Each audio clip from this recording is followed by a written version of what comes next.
Today, Mardi Gras and Carnival festivals can get pretty raucous, but they ain't nothing compared to how they tore it up in the Middle Ages. So to party like it's $13.99, we're making ravioli for a meat day from 15th century Italy.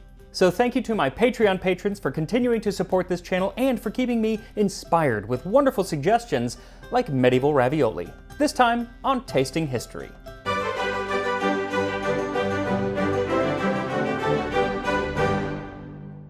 Mardi Gras, literally Fat Tuesday, is just that. It is the last day before Lent that you can go ahead and get fat by eating or drinking the fat. You were gonna drink the fat! Specifically, fat from animals. Milk, cheese, eggs, butter, and of course, meat. And that's actually probably where the term Carnival comes from. Either from carne levare, meaning remove meat, or carnevale, a farewell to meat. And with that in mind, any medieval cook worth his butter would be looking for a cheese, egg, and meat-filled dish to make the most of their Mardi Gras. Like this one from the 15th century Italian cookbook Libro de Arte Coquinaria by Maestro Martino da Como. Ravioli for meat days. To make 10 portions, take a half pound of aged cheese and a little of another fatty cheese and a pound of fatty pork belly or veal breast boiled until it falls apart. Then chop it well and take some nice well-chopped herbs and pepper, cloves, and ginger, and it would taste even better if you add ground breast of capon. Mix all these together. Then make a thin sheet of pasta and stuff the mixture inside as for other ravioli. These ravioli should not be larger than a half chestnut. Cook them in capon broth or good meat broth made yellow with saffron when it boils. Let them boil for the time it takes to say 2 paternoster, then serve topped with grated cheese and sweet spices mixed together. Similar ravioli can be made with breast of pheasant, partridge, or other birds. Now there's a lot to love about this recipe, but I think my favorite thing is the cook time, that he says to boil it for the length that it takes to say 2 paternoster, or the Lord's Prayer. You don't find that too often in modern cookbooks. So for this recipe, what you'll need is 2 cups or 200 grams of freshly grated Parmesan cheese, plus more for topping, a half cup or 110 grams of ricotta, 10 ounces or 280 grams of pork belly or fatty veal, 6 ounces or 170 grams of boiled or roasted chicken breast, shredded up, 6 tablespoons of chopped herbs, and it's really up to you which herbs you want to use. I used oregano, sage, and tarragon. A half teaspoon of black pepper or long pepper, an 1/8 teaspoon of cloves, a 1/4 teaspoon of ginger, and a mixture of sweet spices. This was often called powder douce or sweet powder, and really it depended on who the chef was, what was in this mixture. Sometimes it had sugar, sometimes not. Many of the other ingredients were clove, cinnamon, ginger, nutmeg, so I'm using a little bit of everything. Then you'll need 2 quarts or 2 liters of meat or chicken broth, a pinch of saffron threads, and for the pasta, 2½ cups or 300 grams of pastry flour, all-purpose works too, and 3 large eggs. Also, YouTube just went through like this cleansing out of subscribers. They do it every once in a while, and sometimes they end up getting people who are actually subscribed who want to be subscribed and kick them off. So make sure that you are subscribed to Tasting History and that you've hit that little notification bell so you never miss an episode. So first, boil the pork belly in water for about an hour and a half or until it's very soft, then chop it up small. Now it'll do if you just chop everything really fine, but it's better if you kind of grind it up like in a food processor. It just makes it much easier to make the ravioli later on. So add the pork and the chicken breast to the food processor, and then the Parmesan and ricotta cheese, and then finally the chopped herbs, black pepper, cloves, and ginger. And blend everything until it's like a paste. Then set the filling aside while you make the pasta dough. Pour the flour onto a countertop and create a well in the middle. Then crack the eggs into the well and using your hands whisk the eggs up, then just a little at a time start incorporating the flour. Keep working it until you have a nice paste come together and then start kneading the dough for about 10 to 15 minutes, or until it's nice and smooth. Now you might not use all of the flour, you just don't want this to be a dry dough, but you also don't want it to be a sticky dough, so just use as much as you need to get a nice smooth dough. Then set it aside and cover it for about 20 minutes. Once the dough is rested, take about 1/5 of the dough and roll it out. Now, if you have a rolling pin, you can do this with a rolling pin. It is harder than using a pasta machine, but either one will work. Essentially, the process is the same. With a pasta roller, you want to start with the widest setting, rolling it smooth, and then fold it into thirds like an envelope and roll it out again. No matter what you're using, do this 4 or 5 times before rolling it as thin as possible. With a pasta roller, just keep rolling it out each time, lowering the width of the pasta. Now there are lots of ways to shape your ravioli. This is just one that you can do without using a ravioli tray. So lay the strip of pasta out onto a floured surface, making sure not to get any of the flour onto the top side of the pasta. Semolina flour works really well for this. Then spoon about a teaspoon of filling about 1.5 inches separated down the center of the pasta. Then fold the pasta over the filling and gently press around each one to seal it. Then cut out the ravioli, making sure they are well sealed, and set them on a dish. Then take another fifth of the pasta dough and do the same thing. Now, you don't want to roll out all of the pasta dough and then go on to making the ravioli, because the dough will dry out before you're done and it's going to be really hard to work with. So you got to kind of go back and forth. It's not a quick process, it does take some time, but we have plenty of it because I'm about to tell you what it was like to go to Carnival in medieval Europe.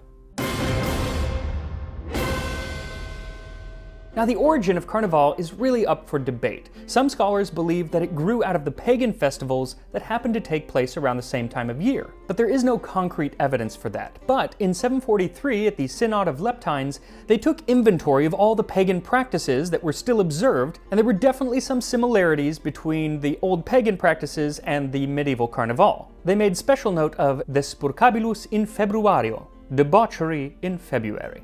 The women disguise themselves as men and the men as women. Others, putting on skins and horns, transform themselves into beasts. All run through the street, howling, leaping, and coming 1,000 extravagances.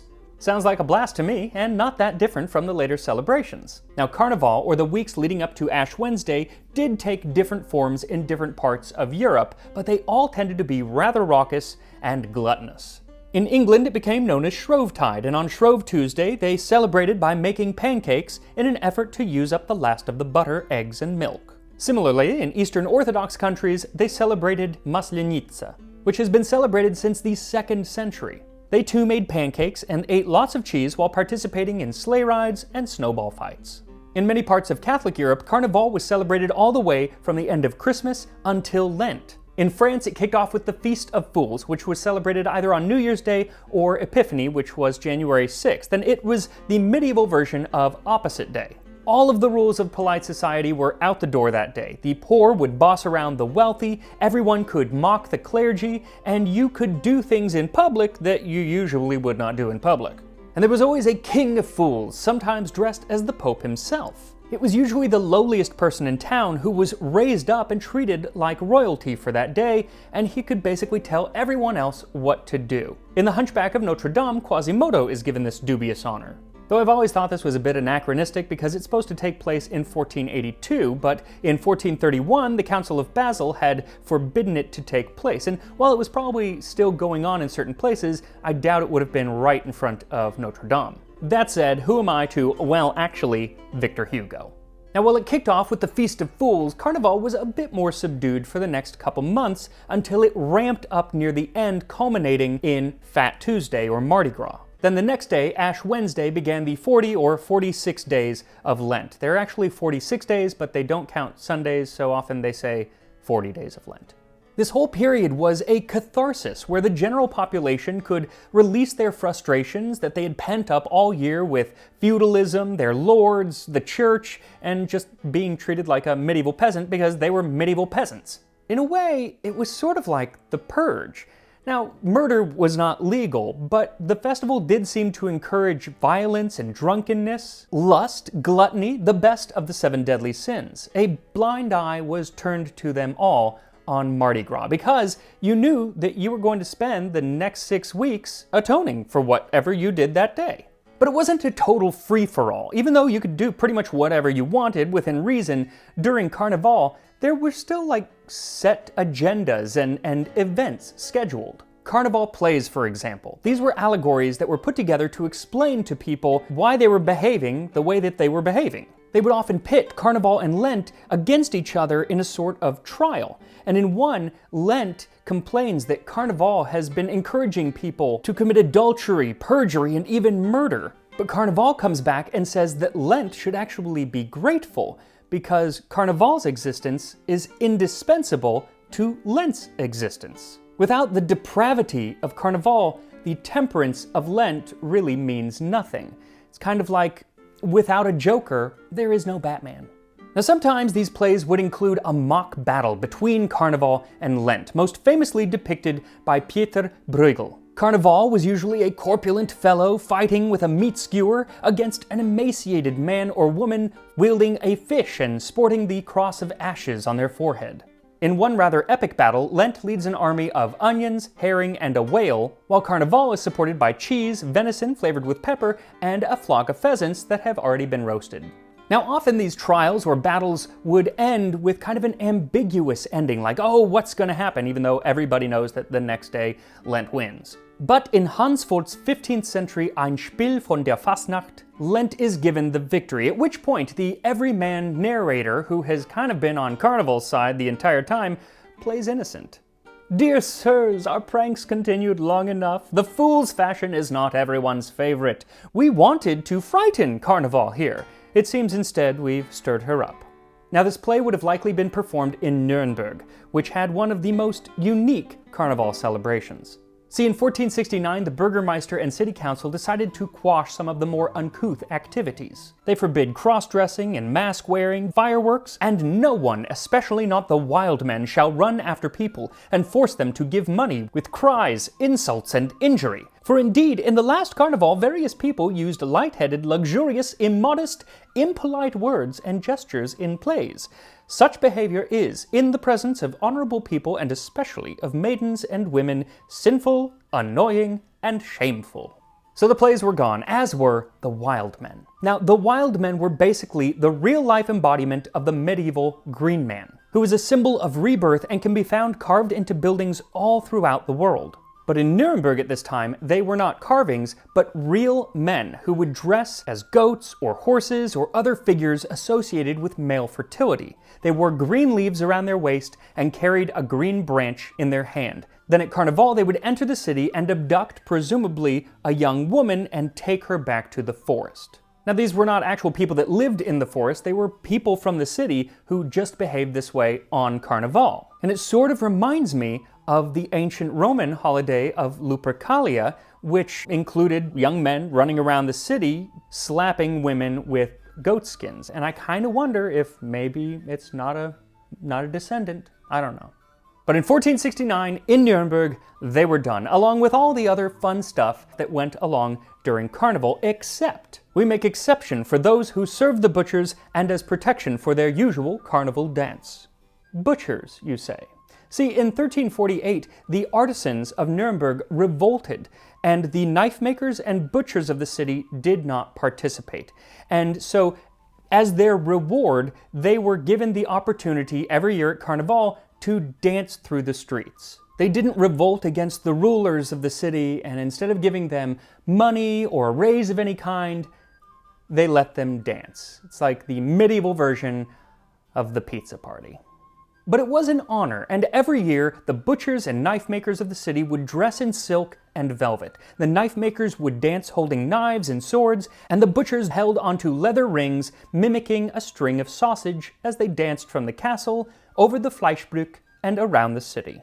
And per the exception of the Burgermeister, when the rest of Carnival was cancelled, the butchers and knife makers still got to do their dance, along with 12 nobles and 12 commoners who would dress in masks to clear the way and protect the dancers. Now, with the butcher's dance, or Schembadlauf, being the only activity left, it really grew. The costumes became more elaborate, and in 1475, a float was added, usually in the form of a giant ship of fools. This lasted until 1539, when the Lutherans became the majority in the city and got rid of anything to do with Carnival, except that they actually kept around images of the wild men, but they put the Pope's face on them. Now, as cool as the butcher's dance was, it never became as famous as the Carnival in Venice. Even in the Middle Ages, Venice's celebration was held in esteem not only for the meat-fueled debauchery, but its well-crafted and brightly colored masks. Even Shakespeare comments on this in The Merchant of Venice. What are the masks? Hear you me, Jessica. Lock up my doors, and when you hear the drum and the vile squealing of the wry-necked fife, clamber not you up to the casements then, nor thrust your head into the public street to gaze on Christian fools with varnished faces. Now, the character saying this seems to be a little worried about the revelers, and unfortunately, he had right to be. See, the character was Shylock, who was Jewish, and the holiday, especially in Italy, tended to be accompanied by mistreatment of the Jewish population. Now, Venice's heyday for Carnival reached its zenith in the 18th century during the time of Casanova. The holiday had all but vanished in most of Europe, so its continued celebration in Venice was a great opportunity for tourism. Unfortunately, it also caught the eye of Napoleon Bonaparte when he visited the city with his army. He was afraid that the celebration would give the citizens an opportunity to foment rebellion, and so in 1797 he cancelled it, and it remained cancelled until 1979. In fact, most of Europe's Mardi Gras celebrations are revivals rather than ongoing traditions. It was really left up to places like New Orleans and Rio de Janeiro to keep up traditional Carnival. But in either place, I doubt they'll serve you medieval ravioli for a meat day. So once you've shaped all of your ravioli, boil the chicken broth and add in the saffron, then let it boil for about 5 minutes until the saffron colors it yellow. Then add your ravioli just a few at a time. Now the recipe says to boil these for the length of 2 paternosters, which is like 2 minutes, but maybe they talk really slow because 2 minutes ain't gonna cut it. So go with about 4 minutes or until they're done. Regardless, once they're all cooked, cover them with plenty of Parmesan and sprinkle with a bit of the powder douce, or sweet spices. And here we are, medieval ravioli for a meat day. So I had to cut one in half because they were just too big. I wish that I could have made them smaller. They're supposed to be smaller, but I think it's a skill. So it is what it is. Let's give it a shot.